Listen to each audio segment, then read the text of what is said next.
I need to tell someone what I did, and you're going to think I'm terrible, but there's something about admitting the truth out loud that nobody understands until they're in this position. I said something I shouldn't have said. 5 words, spoken to my best friend over wine on a Tuesday night, words I never meant for anyone else to hear. Especially not Jake. But he heard them. And within a week, he'd moved out of the apartment we'd shared for 3 years, blocked my number, and completely vanished from my life. The worst part about what happened isn't that I lost him. It's that I'm not even sure I was wrong to say it. And that's what keeps me up at night, scrolling through our old photos, wondering if I destroyed something real or if I was just finally honest about something everyone else is too scared to admit. Here's what I said. I settled because I was getting old. 5 words that ended everything. But if I don't tell this story right, you'll never understand why those words came out of my mouth in the first place. You'll think I'm shallow or cruel or ungrateful. And maybe I am all those things. But once you know what I know, once you've lived in my head for the past 6 months, you'll see why I had no choice but to be honest with my best friend. Even if that honesty destroyed the most stable relationship I'd ever had. I'm going to tell you everything, including the parts that make me look absolutely awful. And the part that makes me look worst. I'm saving that for later because you need to understand how I got here first. I met Jake when I was 34. That number matters.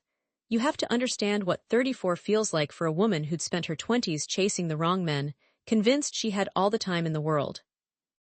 34 is when your married friends stop asking about your dating life with excitement and start asking with pity. It's when your mom stops saying when you have kids and starts saying if you want kids. It's when you start doing the math, counting backwards from 40, wondering if you've already missed your window. I'd just gotten out of a relationship with Marcus, a 42-year-old entrepreneur who lived in his friend's guest house and had big ideas but no execution. 3 years I gave that man. 3 years of supporting his dreams, believing in his potential, being the cool girlfriend who didn't nag about commitment, until I finally asked where things were going and he looked at me like I'd asked him to solve calculus. I thought we were just having fun, he said. At 34, after 3 years, he thought we were just having fun. Jake was nothing like Marcus. Nothing like any of the men I'd dated before. He had a stable job as an accountant. He owned his apartment. He called when he said he would call. He introduced me to his parents after 2 months. He was kind, reliable, and he looked at me like I was the most interesting person in any room. Was there electricity? Not the kind I'd felt with other men.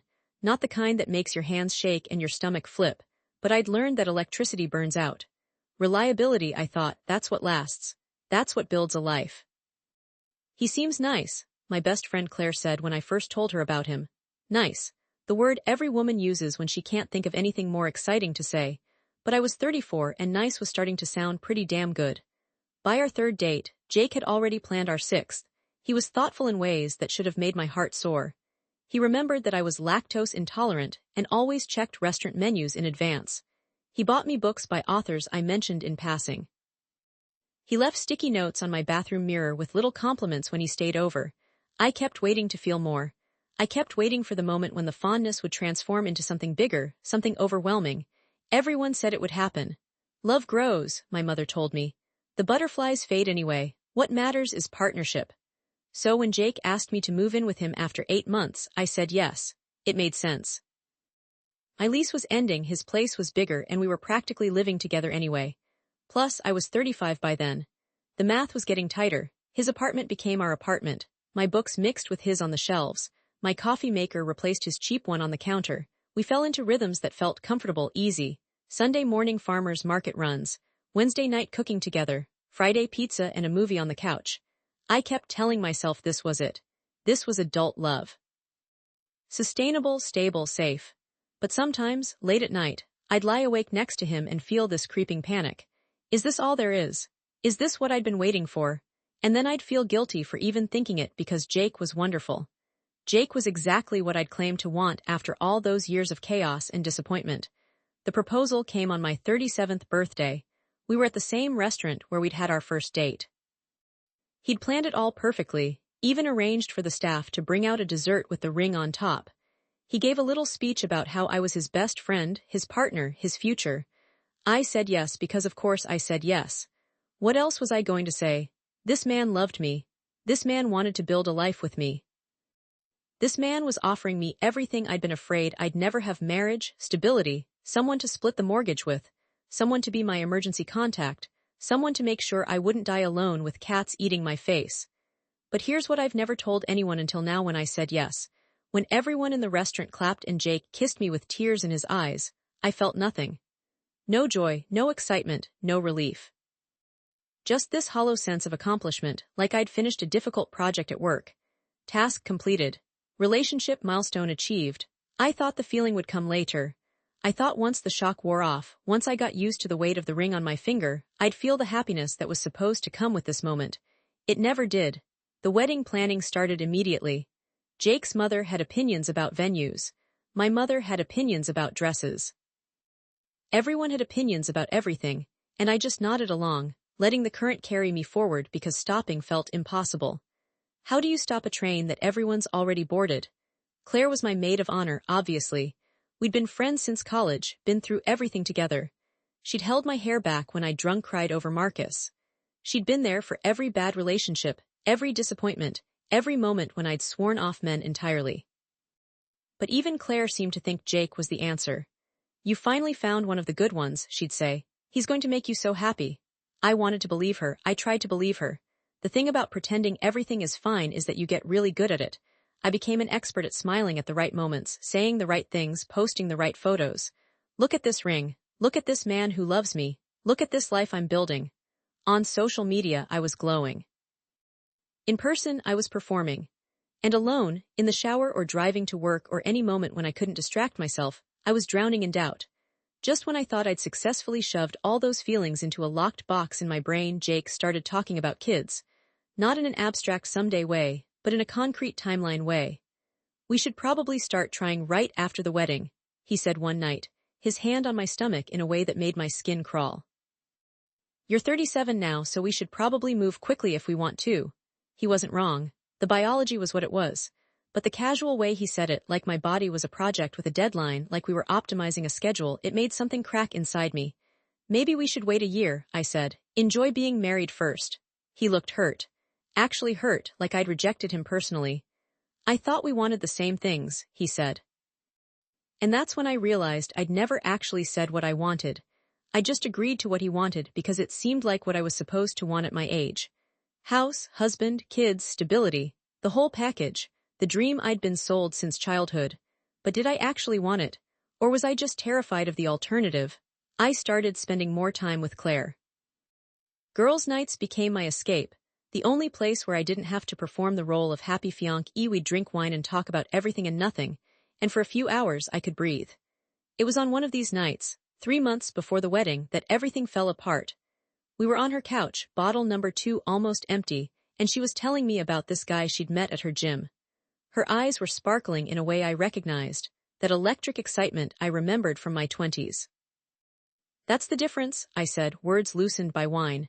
That feeling, that's what's supposed to be there. Claire got quiet. What do you mean? And maybe it was the wine, or maybe it was the exhaustion of pretending, or maybe I just couldn't keep it inside anymore. I don't feel that with Jake, I never have. But you love him, Claire said, and it was half statement, half question. I care about him, he's a good person. He's stable and kind, and he'll be a good father and husband. I was talking faster now, like if I could just explain it right, it would make sense. But I don't feel that thing, that spark, that excitement. The butterflies fade for everyone, Claire said, echoing what everyone always said. But you're supposed to have them first, right? You're supposed to feel them at the beginning and then they fade into something deeper. I never had them at all. Claire refilled both our glasses. So why are you marrying him? And there it was, the question I'd been avoiding for 3 years. I took a long drink and said the truth I'd never admitted out loud. I settled because I was getting old. 5 words. 5 words that felt like relief to finally say out loud. 5 words that explained everything I'd been feeling but couldn't articulate. I wasn't in love with Jake. I was in love with the idea of not being alone. I was in love with the security, the timeline, the box I could check. I was marrying him because I was 37 and scared and tired of disappointing everyone, including myself. Claire didn't say anything for a long moment. Then does he know? Of course not. How do you tell someone that? How do you say you're wonderful but you're also my consolation prize? We talked for another hour, going in circles. Claire trying to help me figure out what to do, me explaining all the reasons why I couldn't leave. The deposits we'd put down. The invitations we'd sent. Family who already loved me. My family who was so proud I'd finally figured it out. The apartment, the shared bank account, the life we'd built. The sheer logistics of unraveling it all felt impossible.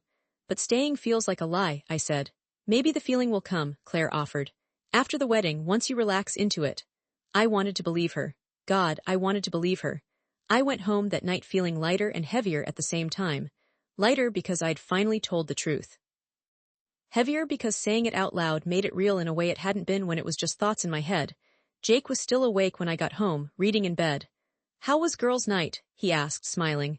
Good, I said and kissed his forehead. Performance mode reactivated. I'm going to brush my teeth. The next few days were normal. Wedding planning continued. Jake was excited about the honeymoon he'd planned. I nodded and smiled and played my part. Claire texted to check in and I told her I was fine. I was just drunk and emotional, cold feet were normal. But something had shifted. Now that I'd said the truth out loud, I couldn't unfeel it. Every time Jake talked about our future, I felt like a fraud. Every time he kissed me, I wondered if he could taste the lie. On Friday night, 5 days after my confession to Claire, Jake came home from work quiet. Not his usual quiet, but a heavy, loaded quiet that made the air feel thick. We need to talk, he said. My stomach dropped. Those 4 words that never mean anything good. We sat on the couch, the same couch where we'd watched 100 movies, and he just looked at me. His eyes were red. I heard you, he said, my brain scrambled. Heard me what? Tuesday night, at Claire's, I came by to drop off those papers you'd left in my car. I was going to surprise you, maybe join you guys for a drink. The door was cracked open and I heard you talking. Oh God. Oh God, oh God, oh God. I heard you tell Claire you settled because you were getting old. I heard you say you never felt a spark with me. I heard everything. I couldn't breathe. I couldn't think. This wasn't how this was supposed to happen. I was supposed to figure out my feelings first, make a decision, find the right words if I ever found the courage to be honest. Jake, is it true? His voice cracked. Am I just what? Your backup plan, your he'll-do guy? I wanted to lie. I wanted to take it back, blame the wine, claim I was just having a moment of cold feet. But looking at his face, seeing the pain I'd caused, I couldn't add more lies to the pile. I care about you, I said, and I meant it. You're wonderful and kind and, that's not what I asked. He stood up, packing now. Do you love me? Have you ever been in love with me? The silence was its own answer. He laughed, but it was hollow. 3 years, 3 fucking years, and you were just settling. You were just what? Scared of being alone, worried about your biological clock. It's not that simple. It's exactly that simple. He was yelling now, and Jake never yelled. I love you. I've loved you since our second date. I've been planning a whole life with you, and you've been tolerating me because I'm stable and available and better than nothing. That's not fair. What's not fair is proposing to someone who doesn't love you. What's not fair is planning a wedding and talking about kids with someone who sees you as a consolation prize. He grabbed his keys off the counter.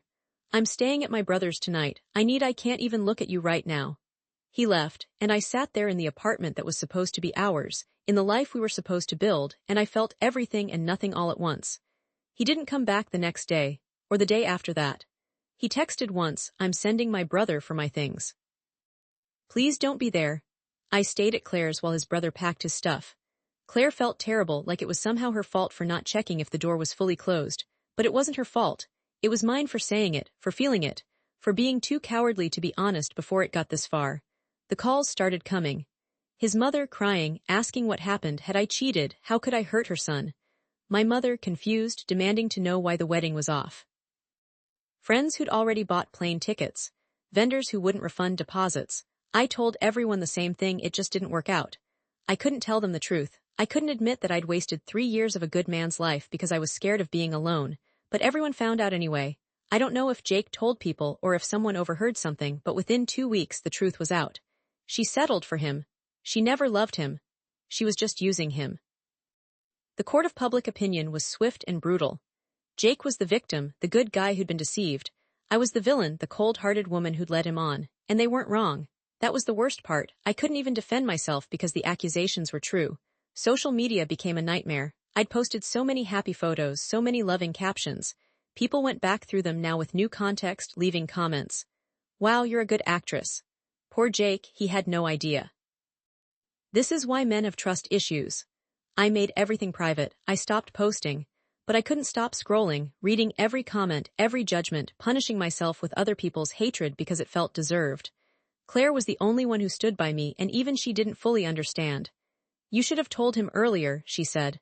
Before it got this far, she was right. Of course she was right. But when was I supposed to tell him?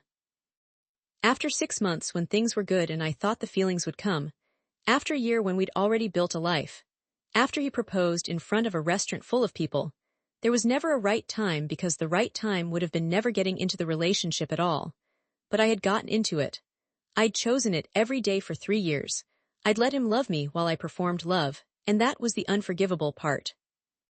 2 months after Jake moved out, I saw he'd updated his relationship status. He was seeing someone new. A girl named Emma who looked young and bright and excited in her photos with him. I wondered if he felt that spark with her. I hoped he did. I hoped she loved him the way he deserved to be loved, the way I never could. I went on a few dates, trying to move on, but it felt pointless. One guy asked me about my last relationship and I gave him the sanitized version. Later, I overheard him telling his friend, "Yeah, she's the one who settled for that guy, total red flag." My reputation preceded me now. I was a cautionary tale. The woman who wasted a good man's time. The woman who settled and admitted it. The woman who proved that you can't trust someone when they say they love you. Work became my entire life. I threw myself into projects, stayed late, volunteered for everything. It was easier than going home to my new studio apartment, smaller and sadder than the place Jake and I had shared. It was easier than sitting with my thoughts, with the guilt, with the question that wouldn't leave me alone. Was I wrong? Not wrong for hurting Jake. I knew I was wrong for that. But wrong for the fundamental feeling. Wrong for not being able to love someone just because they were good on paper. Wrong for wanting that spark, that electricity, even at 37 when I should have been grateful for stability. Everyone acted like I'd committed some cardinal sin by admitting I'd settled. But how many people settle and just never say it out loud? How many people marry the safe choice and convince themselves it's enough? How many people perform love so well they even fool themselves? I started wondering if I was uniquely honest or uniquely broken. If other women felt what I felt and just had the good sense to keep it to themselves. If the problem was saying it, not feeling it. 6 months after everything fell apart, my mother came to visit. We'd barely spoken since the breakup. She'd made it clear she was disappointed in me. But she showed up at my apartment with groceries and her reading glasses, which meant she was planning to stay a while. "We need to talk," she said, and I braced myself for another lecture about throwing away a good thing. But that's not what happened. She made tea, sat me down, and said, "I need to tell you something about your father." I had no idea where this was going. "I settled for your father," she said, and my world tilted. I was 33 and everyone told me I was too picky. "There was a man before your father, someone I loved desperately, but he didn't want to get married. So I married your father instead. He was stable and kind and he loved me more than I loved him." I couldn't speak. My parents had been married 40 years. They seemed happy, or at least content. "Did you ever love him?" I asked. "Did it ever grow?" She considered this. "I grew to appreciate him, to care for him deeply, to respect him." "Is that love?" "I don't know, it's something, it's been enough to build a life." "Does he know?" "I don't think so, or maybe he does and we've just never talked about it. But here's what I came to tell you, I don't regret it. I have you, I have your brother, I have a good life." "But you," she took my hand. "You had the courage to be honest, to not go through with something that felt wrong. I'm not sure I could have done that." "Everyone thinks I'm terrible," I said. "Some people will, but you didn't marry someone you didn't love. You didn't have children with someone you weren't sure about. You stopped it before it went further. That took strength, even if it didn't feel like it." I cried then, really cried, for the first time since everything happened. Because I'd been waiting for someone to tell me I wasn't a monster. That the feeling, or lack of feeling, wasn't a character flaw. That choosing honesty over comfort meant something, even when honesty destroyed everything. But here's the part I haven't told you yet. The part that makes me look worst. The part I've been avoiding. I don't actually regret what happened. I feel terrible about hurting Jake. I wish I'd been honest earlier. I wish I'd never let it get as far as it did. The core of it, the truth I spoke to Claire that night. I don't regret saying it, because it was true. I did settle. And saying it out loud, even though it cost me everything, felt like the first honest thing I'd done in years. The alternative would have been marrying him, having his children, building a whole life while carrying this secret knowledge that I'd chosen him because I was scared and the clock was ticking. Would that have been kinder? Would performing love forever have been better than the truth? I don't know. I genuinely don't know. What I do know is that Jake deserves someone who doesn't settle for him. Someone who chooses him not because he's stable and the timing is right, but because they can't imagine being with anyone else. Maybe Emma is that person. I hope she is, and me, I'm 38 now. The clock is still ticking, louder than ever. I might have missed my window for kids. I might end up alone. The practical choice would have been Jake, and I walked away from it. but I can't bring myself to regret it. Even when I'm lonely, even when I see my coupled-up friends and feel that pang of envy, even when I wonder if I'll ever feel that spark I'm supposedly holding out for, or if it's just a myth I've been chasing while real life passes me by. Online, people are still talking about me sometimes. I've become a Reddit story, a Twitter thread, a cautionary tale about women who don't know what they have until it's gone. She threw away a good man because she wanted butterflies at 37. This is what happens when women think they can have it all. They're not entirely wrong, but they're not entirely right either. The truth is more complicated than either version, the one where I'm a villain or the one where I'm a victim. I made choices. Those choices hurt someone I cared about. Those choices cost me the life I was supposed to want. But those choices were also the most honest I've been with myself maybe ever. Last week, I ran into Jake at the coffee shop we used to go to on Sunday mornings. He was with Emma, they were laughing about something and he looked happy, really happy. The kind of happy I never could make him. He saw me and for a moment we just looked at each other. Then Emma said something to him and he turned back to her and they left with their coffees without him acknowledging me at all. It hurt. God, it hurt. Not because I wanted him back, I didn't, but because I'd become nothing to him. Erased. Like our 3 years together were just an unfortunate chapter he'd closed and moved on from. But maybe that's what I deserved. Maybe that's the price of honesty. You lose the right to be remembered fondly when people find out they were your backup plan. I went home and opened my dating apps, swiping through men who all looked the same, all had the same profiles, all wanted the same things. I closed them without matching with anyone. What's the point? I'll either settle again or I'll hold out for something that might not exist. Either way, I'm the villain of someone's story. Claire called that night to check in like she does every few days. You okay? She asked. I saw Jake today, I said. With Emma, he looked happy. That's good, right, that he's happy? Yeah, it is, and I meant it. It means I did the right thing. Even if it was for selfish reasons, even if I did it in the worst possible way, at least he gets to be with someone who actually loves him. What about you? Claire asked. When do you get to be happy? I didn't have an answer, I still don't.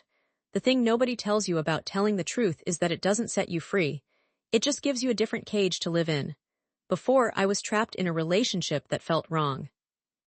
Now, I'm trapped in the aftermath, in the reputation, in the knowledge of what I'm capable of doing to someone who loves me. I keep thinking about my mother's confession, about the life she built on settling. She seems okay with it. She made peace with her choice. Maybe if I'd married Jake, I would have found that peace too.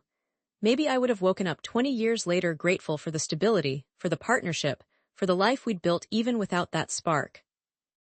Or maybe I would have woken up 20 years later full of resentment and regret, looking at him across the breakfast table and thinking, is this all there is? I'll never know. That's the thing about the path not taken, it stays perfect in your imagination, while the path you chose shows you all its flaws. What I do know is this: I said I settled because I was getting old, and I meant it. Those words were the truest thing I'd said in 3 years. They hurt Jake. They hurt me. They cost me my reputation, and my relationship, and maybe my chance at the life I was supposed to want. But they were true. And sometimes I think that has to count for something. Even if I'm the only one who thinks so.